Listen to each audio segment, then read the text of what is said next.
好，今天跟大家介绍一下睡觉打呼的问题。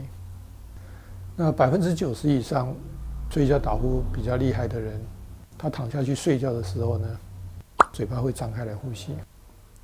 嘴巴张开来呼吸的时候呢，舌头会往后掉。舌头往后掉的时候呢，喉咙呼吸的空间会变窄。当喉咙呼吸空间变窄的时候呢，人会很自然的快速用力呼吸。当你快速用力呼吸的时候，喉咙的肉会震动得很快，发出的声音就是打呼的声音。那目前的治疗呢，大概在医院耳鼻喉科是用开刀的方式，牙科呢是做一个止鼾牙套，晚上睡觉戴一个牙套睡觉。胸腔科呢是用一个阳压呼吸器，就是晚上睡觉的时候一台机器放在床头，一个管子过来打空气。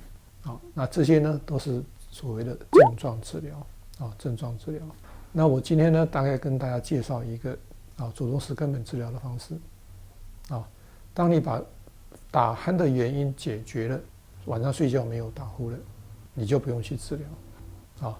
那我最近刚刚出了一本书呢，书名叫做《从此不打呼》。那在这本书里面呢，我很详细的把睡觉打呼发生的原因，它的一些原理，还有如何解决睡觉打呼的一个根本的一个方法，很详细的把它公开出来。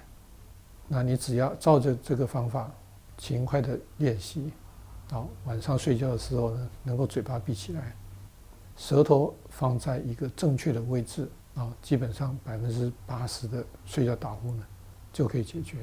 所以如果你有这方面问题，欢迎您参考这本书，从此不打呼。